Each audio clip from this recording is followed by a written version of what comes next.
Hey there. Are you ready to lose yourself in a world of darkness and chilling tales? Go ahead, turn off the lights, put on your headphones, and let the shadows pull you in. Before we dive into it, I want to know, where and when are you watching this? Drop your answers in the comments below and join our community. Make sure to subscribe and smash that like button so you never miss a spine-tingling moment. You can send me your scary stories to the email in the description box. Now, get comfy, turn off the lights, and now, let's begin.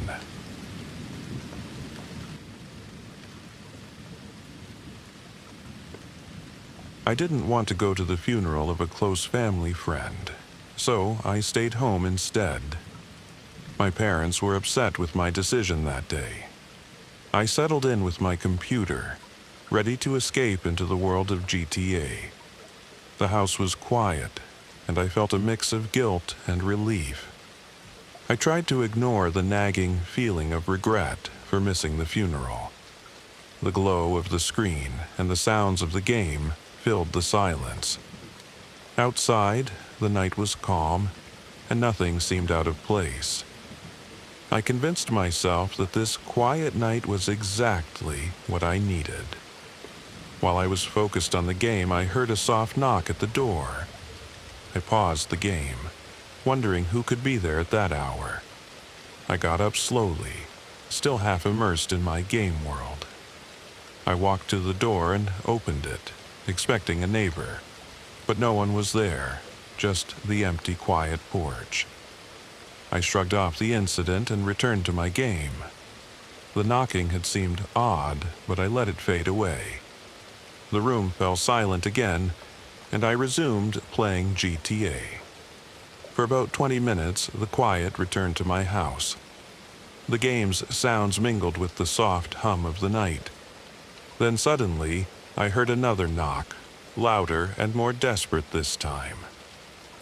My heart jumped at the harsh sound echoing in the stillness. I froze for a moment, unsure if I should check the door again. Every second stretched longer as I listened to the uncertain knocking. I felt a prickling sensation of fear that I couldn't ignore. The gentle night now felt tense and full of hidden warnings. I decided to look out of the window to see what was happening. Peering through the curtains, I strained my eyes in the dim light. I saw nothing moving on the quiet street at first glance. The stillness outside did nothing to ease my worry. The persistent knock had already disturbed the calm of my room. I blinked repeatedly, hoping for a clear sign of life outside. The shadows danced on the pavement in the faint glow of the street lamp. But nothing seemed out of the ordinary until I looked closer. Curiosity pushed me to open the door once more for a better look. This time, as I stepped forward, I noticed something unusual. There, on the other side of the fence, stood an all-black German shepherd. The dog stared at me with intense, unblinking eyes. Its presence was silent, but heavy with an unknown intent. For a moment, I felt a chill despite the familiar surroundings. The sight made my heart race faster than before. I stood frozen, unsure what to make of the watchful animal. I closed the door quickly and returned to my game in a shaky state. GTA resumed on the screen, but my focus was shattered by fear. I tried to convince myself that the dog meant no harm. The rational part of me believed it might have been a stray. Yet, the memory of those piercing eyes stayed with me. I kept thinking about the desperate knock and the silent watcher. The quiet room felt less safe now, and my mind raced with worry. I sat there, conflicted between fear and disbelief. After about 10 minutes of uneasy playing, new sounds broke the silence. There came a series of loud banging and kicking at the door. The noise startled me so much that I jumped from my seat. My heart pounded as the aggressive sounds filled the house. I rushed to see what was happening, each step feeling heavier. The repeated bangs echoed like a warning I could not ignore. The chaos outside felt both surreal and menacing. I realized I was no longer safe in my quiet home. Panicked thoughts took over, and I sprinted to my parents' room. I needed something to protect myself from the unknown threat outside. Inside, I found my dad's gun resting on a dresser, an object of both fear and comfort. My hands trembled as I gripped it tightly, a sense of urgency rising. I made a quick decision, preparing to face whatever was at the door. Each step back toward the front of the house was filled with dread. The weight of the weapon reminded me of the seriousness of the situation. I felt a strange mix of courage and terror as I moved forward. With the gun in hand, I approached the window again, desperate for answers. I peered out carefully, the night air suddenly feeling colder. This time, I saw that the German Shepherd had moved. It was now on my side of the fence, standing directly in front of my door. The dog's stare was fixed and unyielding, a silent threat in the darkness. I could see its form clearly, every muscle tense and ready. The familiar sight of my home was marred by this unsettling presence. I felt a deep surge of panic, knowing I was truly alone. For several long moments, I stood by the window, frozen in fear. Every part of me screamed to call someone, anyone, for help. The dog's unblinking gaze seemed to push my fear even further. I could not decide if it was the animal or the mysterious knocks that frightened me most. My mind raced with thoughts of safety and escape, yet I stayed rooted in place. The silence between the sounds of the dog's presence and the banging was deafening. Each second felt like an eternity in that tense, dark moment. I knew deep down that this was a turning point I could not ignore. I called out for my parents, my voice trembling as I shouted. The sound of my own voice seemed to echo in the empty house. But no one came. The house was still as quiet as before. I tried to steady my breath, clutching the gun tighter for comfort. Every instinct told me to hide, yet I felt compelled to face the threat. The dog's presence outside was both a warning and a challenge. I considered my options, the reality of the situation sinking in slowly. I knew that this night had changed everything for me.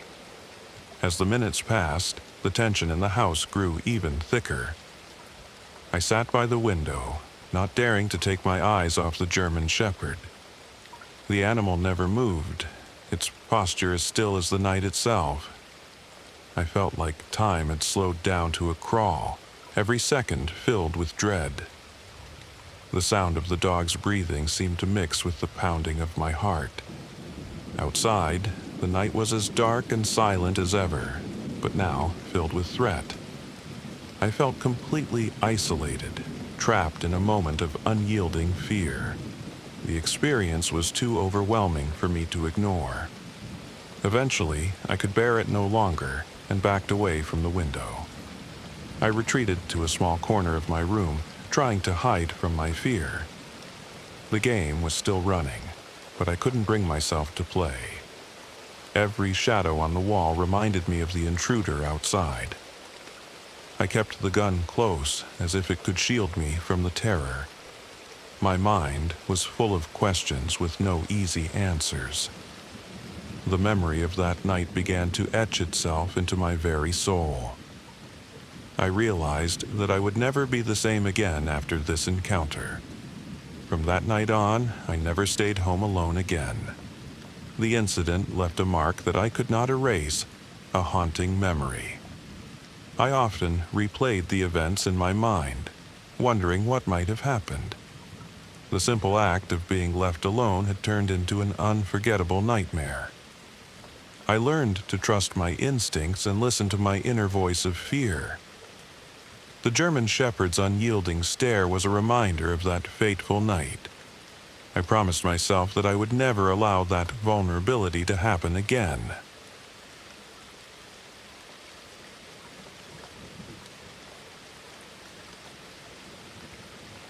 I was 20 years old when this happened.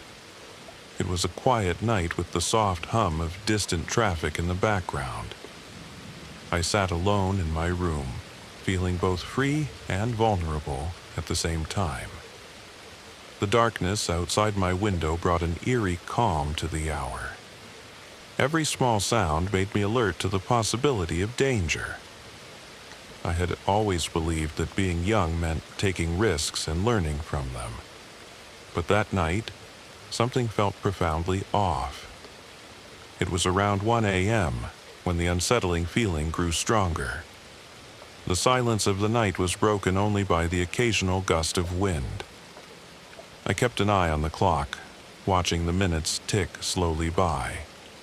Outside, the shadows seemed to move in ways they never did before. My room, lit only by a dim lamp, suddenly felt too exposed. I tried to settle back, but my mind was restless and uneasy. There was an unspoken promise in the air that something was about to happen. I peered out of my window and saw a figure moving along the side of my house. The person walked slowly, almost deliberately, as if searching for something. My heart began to race as I watched them meander around the property. The figure's movements were steady, drawing my full attention in the dark. I felt a chill run down my spine, a warning I could not ignore. Each step the stranger took felt like a threat coming closer. I knew I was witnessing something far from ordinary.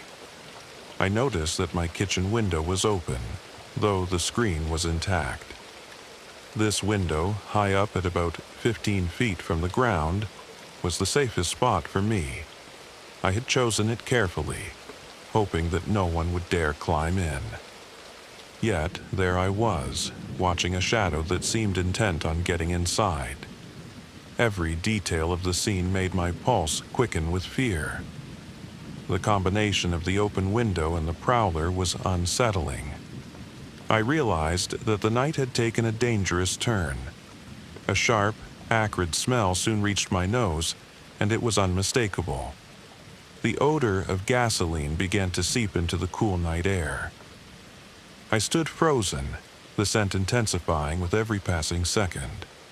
It clung to the air like a warning that disaster was imminent. I felt a deep dread knowing that something terrible was about to unfold. The smell was a harsh reminder that danger was closer than I had imagined.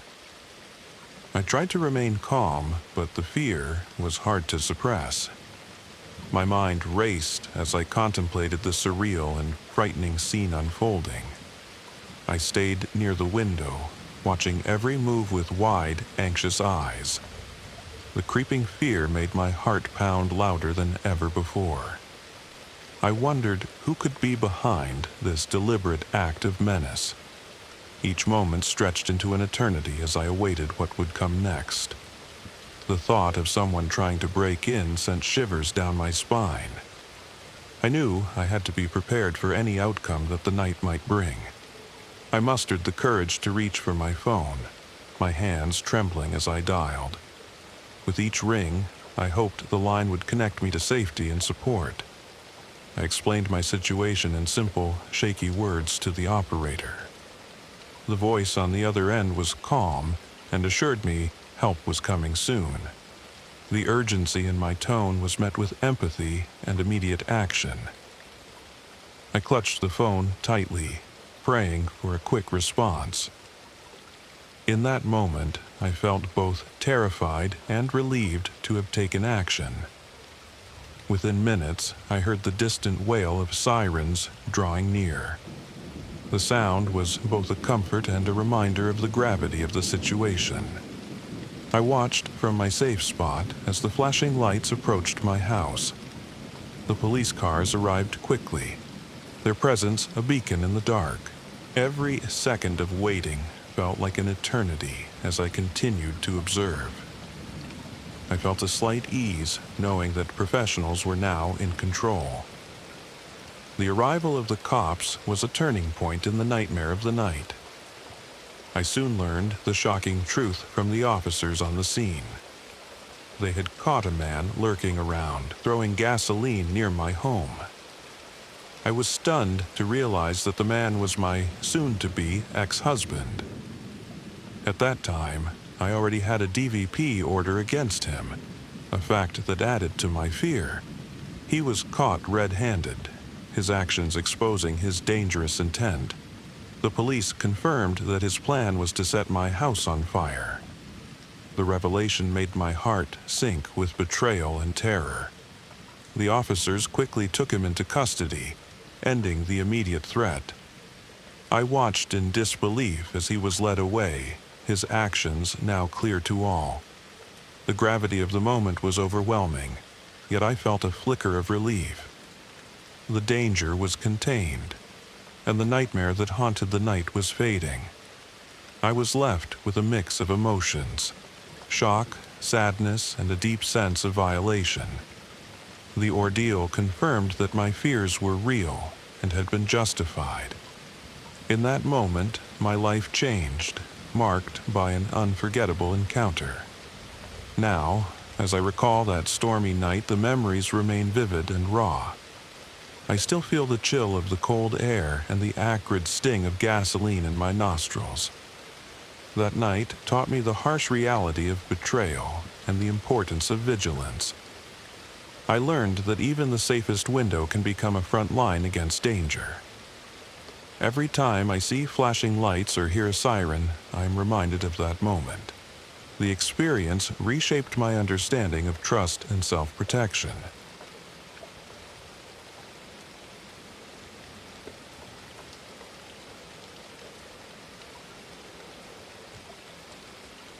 It was supposed to be a relaxing day off, just me alone in the house.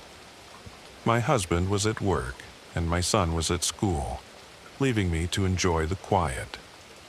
I had just finished up some chores and decided to make the most of the downtime. Since no one else likes true crime documentaries, I figured it was the perfect chance. I settled onto the couch, remote in hand, and scrolled through Netflix. After picking one of those chilling, gritty crime stories, I leaned back and got comfortable. The hum of the TV and the dim afternoon light made the atmosphere oddly peaceful. It didn't take long before my eyelids grew heavy. The combination of the cozy couch and the monotonous narrator's voice worked like a lullaby. Before I knew it, I was out cold, drifting deeper into sleep than I intended. I'm not sure how long I was out, maybe an hour or so. The documentary kept playing, distant voices narrating gruesome details in my subconscious. The world outside was quiet, and everything seemed perfectly normal. Until I woke up, and that's when the nightmare started. It wasn't the kind of waking up where you stretch and feel refreshed. No, this was the unsettling kind, where your mind is awake, but your body refuses to move. I was lying flat on my back, eyes open but completely paralyzed. I recognized the familiar feeling instantly: sleep paralysis. It's happened before, but always at night, lying next to my husband. Usually, I can make a sound, like a muffled groan, to get his attention. But this time, there was no one to hear me. No one to wake me up. My heart pounded as I tried to force my fingers to twitch, my head to turn. Nothing worked. My body felt glued to the couch like I was trapped in my own skin. Panic rose in my throat as I lay there, helpless and vulnerable. It was broad daylight, but that didn't make it any less terrifying. The sense of weight on my chest was unbearable, pressing down as if something invisible was pinning me. I fought to control my breathing, which felt shallow and strained. The rational part of my brain knew it was just sleep paralysis, but fear doesn't listen to reason. My eyes scanned the room, trying to catch a glimpse of movement or shadow. Even though I knew it was just my brain playing tricks, it felt like something was looming over me. I desperately wanted to close my eyes and just ride it out, but every time I did, I hallucinated. Fleeting, distorted faces flashed in my mind, melting and twisting in unnatural ways. I kept telling myself it wasn't real, that I just had to wait it out. But every second stretched into what felt like hours, and I couldn't make it stop. I could feel the anxiety building, creeping up my spine like ice. I forced myself to focus on small things, the pattern of the ceiling, the faint hum of the fridge. It was a mental game, trying to ground myself back to reality. Finally, a twitch, the faintest movement in my fingertips, broke the spell. Relief flooded through me as I slowly regained control, inch by inch. When I could finally sit up, I just stayed there, breathing deeply, heart still pounding. The house was as silent as it had been before, but it felt different now, like it had witnessed something it wasn't supposed to. I stayed on the couch for a while, trying to steady my nerves. The daylight streaming through the windows didn't comfort me like it usually did. Instead, it felt harsh and glaring, like it was exposing my vulnerability. I kept glancing around, half expecting something to emerge from the shadows. I knew rationally that nothing had actually happened, but the feeling lingered. I couldn't help but wonder why it struck me during the day this time. It left me shaken and questioning how safe I really felt in my own home. When my husband and son came back later, I didn't mention it at first. I didn't want to sound paranoid or weak, especially since it wasn't the first time. But as the evening wore on, I finally shared the story with my husband. He listened, concerned, and reassured me that it was just a fluke. But I could tell he didn't quite understand how terrifying it had been. It's hard to explain how being trapped in your own body can feel so suffocating. Just knowing someone was there with me made it a little easier to process. Since then, I've tried to avoid falling asleep on the couch. I stick to my bed where it feels safer, surrounded by familiar comfort. Even then, I still worry about that paralyzed feeling creeping back in. I've read about sleep paralysis and know it's mostly harmless, but that doesn't change how it feels. The fear of being conscious but unable to move haunts me every time I feel sleepy during the day. I just hope it never happens again, especially when I'm alone. Sometimes fear doesn't need shadows or footsteps to be real. It just needs silence and stillness.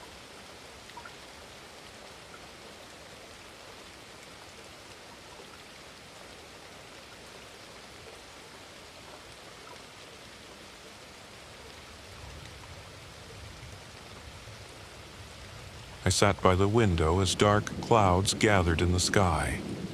The wind howled outside, setting my nerves on edge. I wrapped my arms around myself, seeking warmth. The sound of distant thunder made me shiver. I tried to focus on a book, though my mind wandered. Raindrops began to tap steadily on the glass. I sensed that the storm was more than just weather. My phone buzzed suddenly, breaking the eerie quiet. I glanced at the screen and saw an unknown number. Curiosity mixed with a hint of unease urged me to answer. As I picked up, only a harsh static filled the line. I hesitated, feeling a chill despite the storm's warmth. The sound of static seemed almost deliberate. I ended the call quickly, my heart fluttering. A few minutes later, the phone rang once again. The same unlisted number flashed on the screen. I answered, expecting silence or another burst of static. Yet, only that relentless static greeted me once more. My pulse quickened with each unfamiliar ring. The repetition of the calls left me unsettled. I wondered if someone was trying to reach me. The calls continued, each one shrouded in eerie static. I found myself glancing at the clock, counting the minutes. The storm outside raged on as my anxiety grew. I began to feel that these calls were not random. Each unanswered call felt like a silent message. My mind raced with unsettling possibilities. I felt increasingly trapped in a loop of noise. Unable to ignore the creeping dread, I reached for my phone. My hands trembled as I decided to trace the unknown caller. I scrolled through my call log, feeling a rising panic. The repeated calls left a residue of fear that I couldn't shake. I remembered every single ring and static burst. The pattern was unnerving and deliberate. I realized I needed help to understand this mystery. The atmosphere in my room grew oppressive and tense. I sat back, trying to calm my racing thoughts.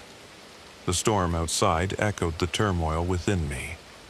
Every lightning flash seemed to highlight my vulnerability. I couldn't shake the feeling of being watched. The static on the phone became a haunting background noise.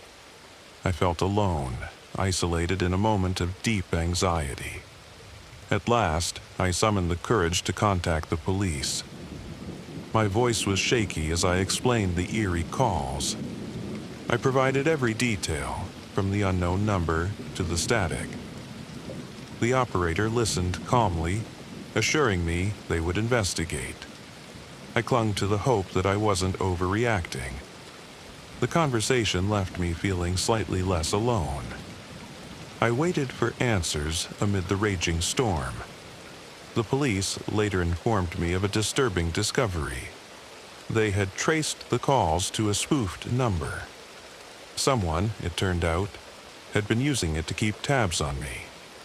This revelation deepened the chill in my bones. The thought of being watched by an unknown stranger haunted me. I was relieved to have some answers, yet I felt exposed. My sense of security was shattered by this violation of privacy. After what felt like an eternity, the calls finally stopped. The silence that followed was heavy with uncertainty. I listened for any hint of another ring, my heart still pounding. The storm slowly began to wane, leaving a deceptive calm. In that quiet aftermath, every creak of the house was alarming. I remained on edge, aware of the unseen threat. The memory of the static and calls lingered in the silence. Now, I still remember that stormy night and the violation of my privacy.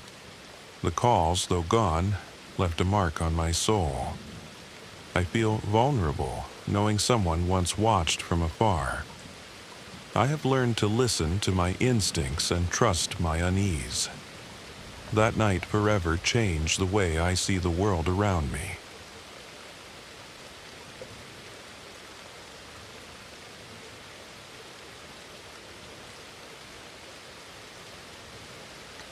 I settled into my favorite armchair with a warm cup of tea and a well-worn book, ready for a quiet evening. The soft lamplight made the room feel safe and calm. I had spent a long day at work and looked forward to some rest. The quiet of my home was comforting and familiar. Outside, I could hear the gentle rustle of leaves in the wind. I felt grateful for the peaceful silence around me. The night promised nothing more than a few pages of a good book. I hoped that nothing would disturb this lovely, simple night. As I turned the pages of my book, I noticed a small movement outside. I looked up and saw a person standing across the street in the dim light. At first, I thought it was just a neighbor returning from work. My heart skipped a beat at the sight of the lone figure. The figure stood still, almost as if it were waiting. I felt a mix of curiosity and a growing sense of unease. The quiet night suddenly felt a bit less safe. I tried to focus on my book, but my eyes kept drifting back to the window. I slowly rose from my chair and walked over to the window. The street was bathed in the soft glow of a street lamp. There, under the gentle light, the person was still standing. I could see their shadow clearly, unmoving and silent. Every detail made me feel more alert and uneasy. I stood there, trying to understand what I was seeing. The simple act of being watched felt both strange and unnerving. I could not shake the feeling that something was off. Wanting to feel safer, I decided to pull the curtains closed.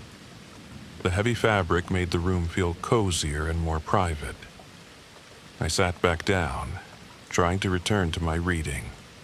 The soft hum of the night was meant to be comforting, but deep down, I could not ignore the lingering worry. I closed the curtains firmly, hoping to block out my fear. The darkness behind the fabric seemed to promise safety. Yet, my mind kept replaying the image of that shadow. 5 minutes after closing the curtains, my worry grew too strong. I slowly reached for the edge of the curtains and peeked outside. To my shock, the man was still there, unmoving on the street. My heart pounded as I stared at the silent figure. I felt an overwhelming sense of dread and vulnerability. The person's presence felt impossible to ignore. I sat frozen, watching the figure without blinking. I quickly closed the curtains again, trying to calm my racing mind. I knew I could not stay alone with this fear any longer. With trembling hands, I picked up the phone to call the local police. My voice was soft and shaky as I explained what I had seen. I described the figure in simple, clear words, hoping to be understood. The operator listened calmly, assuring me that help was on the way. Each word from the phone was a small step toward feeling safer. I clutched the phone tightly as I waited for a response. The silence in the room grew heavier with every passing second. Soon, a police officer called me back with some news about the incident. He explained that someone matching the description had been reported in the area. His calm voice helped ease my panic, even if just a little. I listened carefully as he provided details about the report. The officer assured me that they would check the neighborhood right away. I felt a mix of relief and lingering fear at his words. It was comforting to know that the police were taking my call seriously. Yet, the memory of that unmoving shadow stayed with me. Later that night, I sat quietly in my living room, deep in thought. The events of the evening played over and over in my mind. I wondered why someone would be watching me from across the street. The simplicity of the act made it all the more unsettling. I tried to find comfort in the familiar objects around me, but the night no longer felt as peaceful as it once did. I knew that even in a quiet home, fear can find a way in. And as I drifted off to sleep, I still remembered those watchful eyes.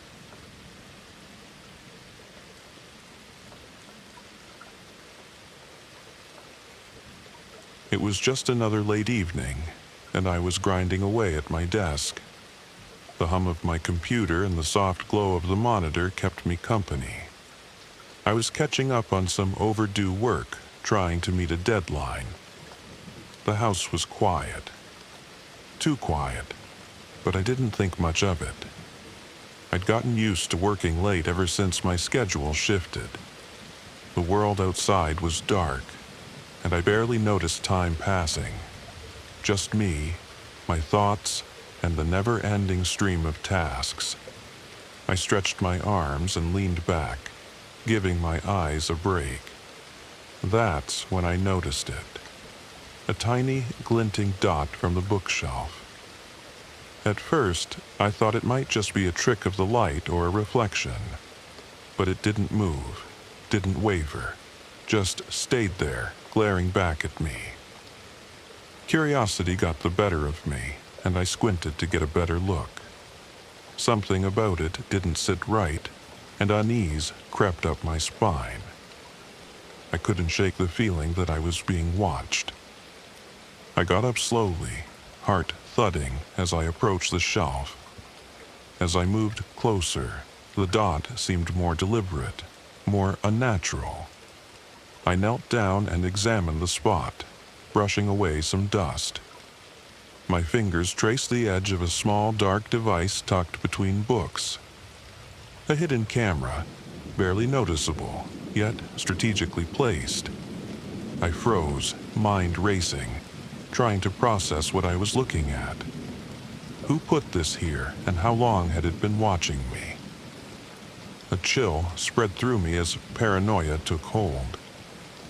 I checked the device, careful not to disturb it too much. It looked professionally installed, not some cheap, obvious gadget. My stomach twisted at the thought of someone seeing my every move. Every late night at my desk, every phone call, every private moment. I fought the urge to rip it out and smash it, but I needed evidence. I snapped a few photos and recorded a video with my phone. My thoughts spiraled into fear and anger as I searched for answers. Had someone broken in? Was this someone I knew? I couldn't think of anyone who would have a reason to spy on me.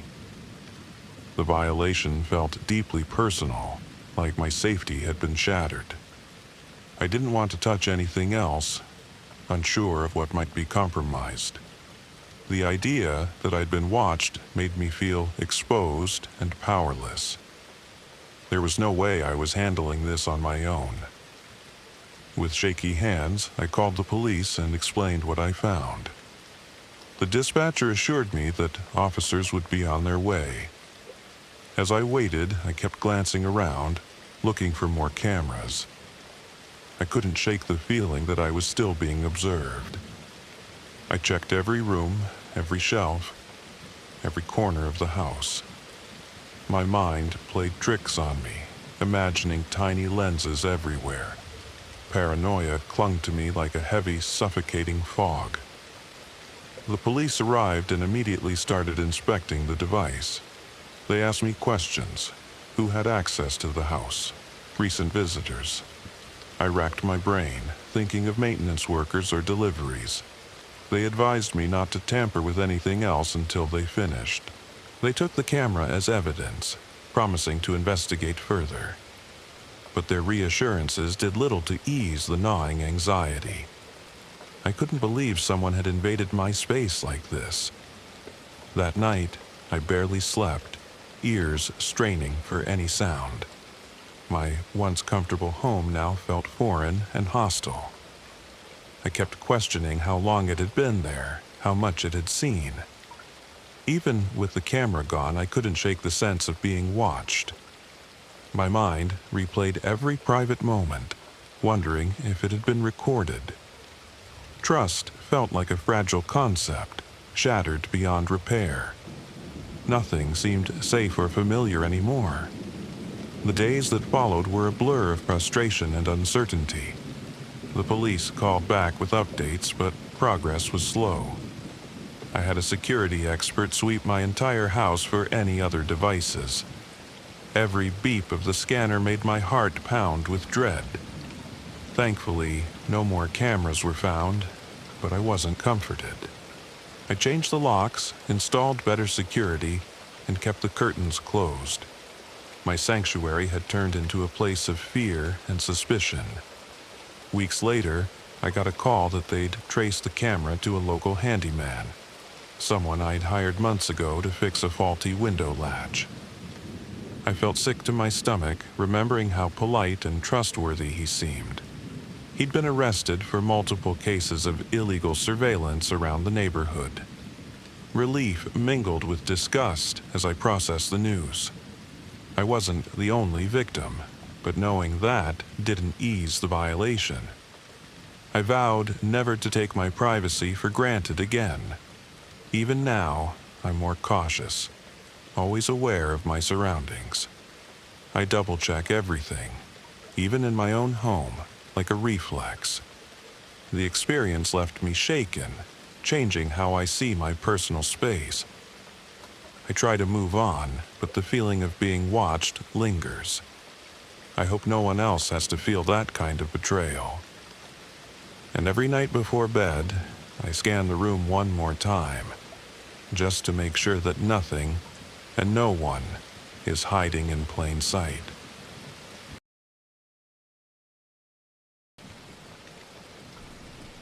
It happened about 15 years ago when I was around 14 or 15.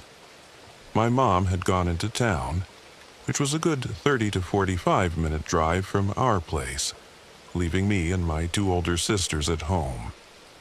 We lived way out in the country, where neighbors were really spaced out, and the nights could get incredibly dark and quiet. If you've ever lived in the country, you know how creepy it can feel at night, especially when your imagination starts to run wild. So, it was just us three in the house, hanging out in the living room, laughing and goofing off as usual. It was pitch black outside, and the only lights were coming from inside the house. The living room had windows that looked out onto the front deck, with a long set of wooden stairs leading up from the driveway. One of the windows by the stairs was open, but it still had a screen in it. Out of nowhere, my oldest sister shushed us. At first, I thought she was just messing around, but then I heard it too, this heavy, raspy breathing. It wasn't faint either.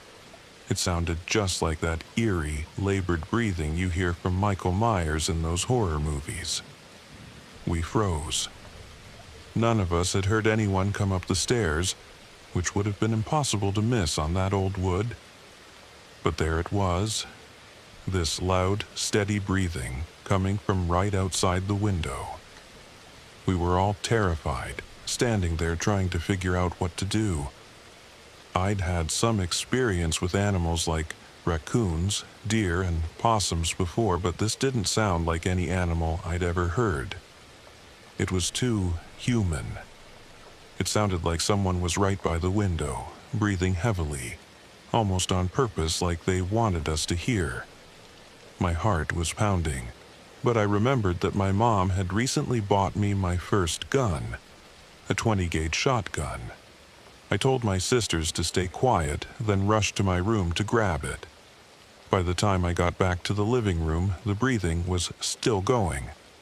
No footsteps, no talking, just that unnerving sound right by the window.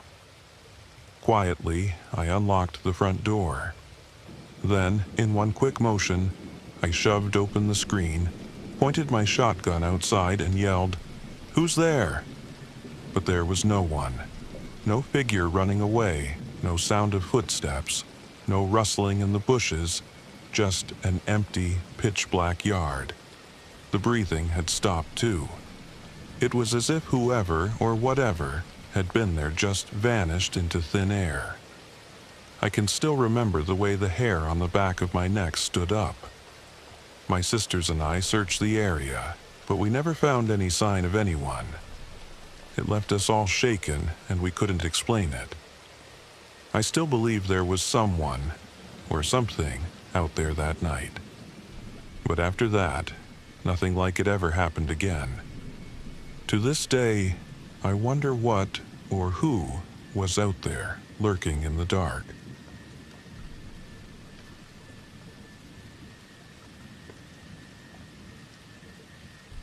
It was supposed to be an easy night. The kind of babysitting job that came with a promise of snacks, Wi-Fi, and a few hours to catch up on my favorite shows while the toddler I was looking after peacefully slept in the next room. The Johnsons had assured me it would be a quiet night. They were headed out for dinner and a movie, one of their rare date nights, so I had the house to myself, except for little Emma, of course. I arrived just after 6 p.m.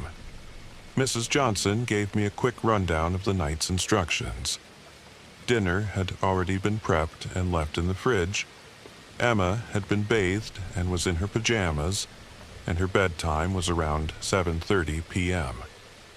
All I had to do was read her a story, tuck her in, and make sure she stayed asleep. Easy enough. Emma was a sweet kid, barely 2 years old, with a head of messy blonde curls and bright blue eyes that always seemed curious about everything. We played for a little while after her parents left, stacking blocks and reading a few books. By the time I tucked her into bed, she was already half asleep, clutching her favorite stuffed bunny close to her chest. I turned on the baby monitor, set it on the coffee table in the living room, and settled in for what I hoped would be a peaceful night. I pulled out my phone, grabbed a bowl of popcorn from the kitchen, and put on some Netflix to pass the time. The house was eerily quiet except for the sound of the monitor softly humming and the occasional crackle of static. The rain outside began to pick up, tapping against the windows and filling the silence with a rhythmic patter. It was cozy in a way, the kind of night where you could easily lose yourself in the comfort of the couch, maybe even doze off for a while. But just as I was getting comfortable, something startled me. A loud bang echoed from upstairs. My heart skipped a beat and I paused the show. For a moment, I thought it was just the house settling or maybe the wind knocking something over. But then I heard it again, a loud, distinct thud, followed by the sound of something being dragged. I sat up, my pulse quickening. Emma. My first thought was that she had woken up and maybe knocked something over in her room. I grabbed the baby monitor, but the screen showed her still peacefully asleep, the soft rise and fall of her breathing barely audible over the monitor's static. Still, the noise had definitely come from upstairs. My mind raced with possibilities. What if she had climbed out of her crib and something fell? Or worse, what if she was hurt? I couldn't just sit there and do nothing. I grabbed my phone and headed for the stairs, trying to stay calm. As I made my way up, the creaking of the wooden steps seemed louder than usual, each one amplifying the tension that was now curling in my chest. The hallway upstairs was dimly lit by a small nightlight plugged into the wall, casting long shadows that made everything feel unnervingly still. As I reached the top of the stairs, I paused. Emma's room was to the left, the door slightly ajar as I had left it, and I could see her small figure nestled beneath her blanket. But the sound I had heard didn't seem to come from her room. It had come from the master bedroom, down the hall to the right. A cold shiver ran down my spine. I wasn't sure what I was about to walk into, but something told me this wasn't just a noise. I swallowed the lump in my throat and forced myself to move forward, the wooden floorboards creaking beneath my feet as I approached the bedroom door. The door was cracked open, and I could see the soft glow of light from within. My hand hovered over the doorknob, hesitating for a moment. Should I call the police? What if it was just something harmless? A fallen shelf or a door blown open by the wind? But as I leaned closer to the door, I heard something that made my blood run cold. A faint rustling sound, like someone rummaging through drawers. I pushed the door open a little more, just enough to peek inside. My heart nearly stopped. There, standing by the wardrobe, was a man. He was tall, broad-shouldered, and wearing a grimy white hockey mask that completely concealed his face. His clothes were dark, and he was stuffing something into a bag. Clothes, jewelry, things from the wardrobe. He hadn't noticed me yet, too focused on whatever he was stealing. Panic surged through me. My breath caught in my throat, and I quickly stepped back, my heart thundering in my chest. What was I supposed to do? Call 911? I needed to call 911. I backed away slowly, trying to make as little noise as possible, but the floor creaked beneath my foot, louder than I expected. My blood froze. The man stopped what he was doing, turning his head slightly as if he had heard something. I stood completely still, holding my breath, hoping, praying that he wouldn't come out and see me. But then, to my horror, I heard his footsteps. Slow, deliberate, moving toward the door. My mind raced, and I did the only thing I could think of. I bolted down the hallway, my feet slamming against the floor as I sprinted toward Emma's room. I ran inside and locked the door behind me, my chest heaving as I tried to calm my breathing. I rushed over to Emma's crib, her small figure still asleep, completely unaware of the danger lurking just outside. I scooped her up into my arms, holding her close as I frantically dialed 911 on my phone. The operator answered, and I tried to keep my voice steady as I whispered into the phone, telling them there was a man in the house, that I was locked in the baby's room, and that I needed help immediately. "Stay on the line," the operator said calmly. "Officers are on their way, don't hang up." I nodded, even though they couldn't see me, and clutched Emma tightly. My mind raced with worst-case scenarios. What if he tried to break in? What if he knew we were in here? I strained my ears, trying to listen for any sound outside the door. For a moment, there was nothing but the sound of the rain pounding against the windows. Then I heard it. The heavy thud of boots in the hallway, moving closer to Emma's room. My heart leaped into my throat as the footsteps stopped right outside the door. I held my breath, praying he wouldn't try to come in. The door handle jiggled slightly, and I felt my entire body go numb with fear. After a tense moment, the footsteps retreated. I listened, barely daring to breathe, as they faded down the stairs. A moment later, I heard the front door slam shut. He was gone. Minutes passed like hours, and finally, I heard the wail of police sirens approaching. The relief that washed over me was almost overwhelming. I heard the officers calling out as they entered the house, and I unlocked the door, rushing downstairs with Emma still in my arms. The police searched the house, but by the time they arrived, the man was long gone. They found evidence of the break-in.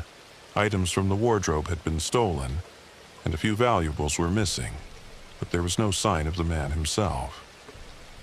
The officers reassured me that I had done the right thing by locking myself in the room and calling 911. The Johnsons returned shortly after, completely shaken by what had happened. They couldn't believe someone had broken into their home, especially while their child was sleeping. I gave my statement to the police, still shaken from the whole ordeal. That night, I went home, still on edge, replaying the events over and over in my head. The image of that man in the hockey mask haunted me. The cold way he moved through the house, completely unaware of how close I had been to danger. The sound of his footsteps in the hallway still echoed in my mind long after I lay in bed, staring at the ceiling, unable to sleep. It was supposed to be an easy night. But that night, I learned just how quickly things can change when you're home alone.